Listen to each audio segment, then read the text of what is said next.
We're beginning now to synthesize everything that we've learned in this course about drug action and about the natural physiology of cells and neuroscience.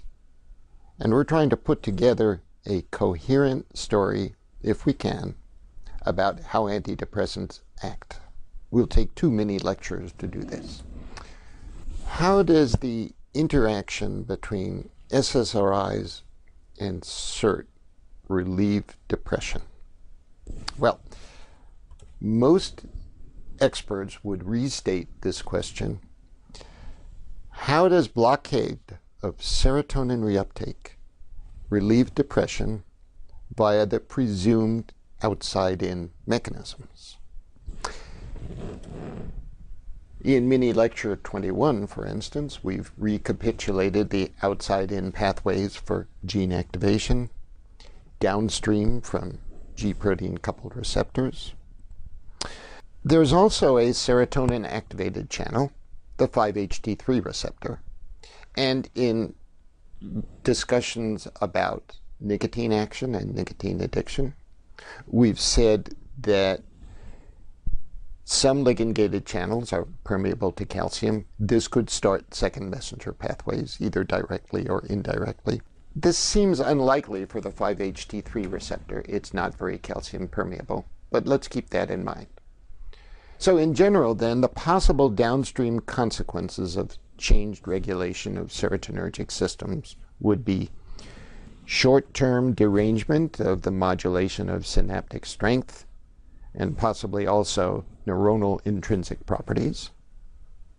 How keeping this going for 2 to 3 weeks produces the full effects of SSRIs is not known. And then there's the possibility that these changes in intracellular function could lead to long-term changes in neuronal gene expression. How these might take 2 to 3 weeks is also not known, but the possibility exists. And there is also additional evidence for the action of serotonin and, as we'll see, norepinephrine systems in antidepressant action, because the monoamine oxidase inhibitors, which are not used so frequently these days, primarily because of their side effects, clearly involve both serotonin and noradrenaline. Those are monoamines. And also the tricyclic antidepressants, also not so commonly used anymore, act on many aspects of serotonin and noradrenergic systems. So there's a lot of involvement for serotonergic and noradrenergic systems. How? Well, it is very clear that SSRIs bind to and stabilize intermediate states of the serotonin transporter. I've showed you this before. And it is thought, at least at the beginning, that this blockade of serotonin uptake is what leads to the antidepressant actions. And indeed, to most experts, the success of SSRIs and of the previous drugs that also work on the serotonin system imply participation of serotonergic systems in the brain, but non-specifically. You see, the problem is that there are about 15 serotonin receptor genes, and scientists have not yet implicated one of these genes or one of these serotonin receptors, either presynaptically or postsynaptically, or 2 or 3 of them, as absolutely necessary and sufficient for the action, the antidepressant action of SSRIs. And instead, the one serotonin-associated protein that's common to all serotonin systems, the serotonin transporter, is the one that's been implicated. Now, for any kind of reductionist approach to further progress, or for the intellectual curiosity of understanding how a drug acts, this is a real puzzle. Well, some new data suggests the possibility that there are non-cell autonomous actions in SSRI antidepressant treatment. Of course, that is, actions that do not involve the cells that express the serotonin transporter themselves, but also involve other secretions of the serotonergic cells, in addition to the ultimate non-cell autonomous effect, which is that the concentration of serotonin gets increased throughout the nervous system. So it is thought that a type of molecule is involved called a microRNA. These are small RNA molecules which bind to messenger RNA and help to regulate protein synthesis. It is thought that in the native state, microRNA helps to regulate the amount of SERT, in particular microRNA 16, also called miR16, and this may involve other transduction pathways. And so one data set suggests that after SSRI antidepressant treatment, there is a change in the amount of microRNA made. Not clear how this comes about from fluoxetine binding to the serotonin transporter.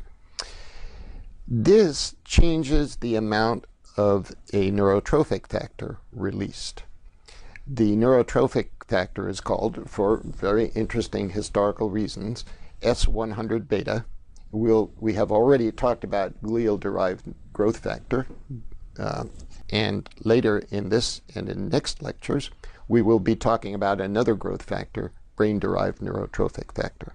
So it is thought then that the action of fluoxetine leads to increased release of S100 beta, and the raphe and the locus ceruleus, that is the serotonin neurons and the noradrenergic neurons, are adjacent in the brain. And so it's thought that possibly S100 beta acts on the miR16 in noradrenergic neurons. This induces SERT. This induces sensitivity to fluoxetine in the noradrenergic neurons, which previously had little or no SERT. And this leads to serotonin being incorporated into the synaptic vesicles of the previously noradrenergic neurons. Additional tryptophan hydrolase will be involved, and this leads to release of serotonin by the previously noradrenergic neurons. So this is an example of the ferment around the question of how antidepressants work. And a very interesting aspect of this topic is that it hints at an inside-out mechanism. Note that the fluoxetine here is drawn as though it enters the neuron directly. What happens downstream from fluoxetine entering the neuron is not clear in the present data. There is a rather remarkable molecule called brain-derived neurotrophic factor, vastly important in the development and maintenance of the nervous system. And data over the past decade or so suggest that in the normal state of a neuron, for instance, in the hippocampus or in the cortex, here we have the dendrite. We have spines on the dendrite. We've discussed them previously. The spines get excitatory synapses. There are data clearly indicating that in the depressed state, neurons have fewer spines, so presynaptic terminals, in some cases, lack spines to make synapses on. And there are further data suggesting that increased amounts of BDNF, brain-derived neurotrophic factor, increases the number of spines and therefore increases the probability of having bona fide excitatory synaptic transmission. SSRIs then seem to enhance the expression of BDNF either at the mRNA level and at the protein level, in fact at both levels. And so this might ameliorate some of the structural effects of major depression. Well, there are a few more theories, and we will treat them in the next lecture as well.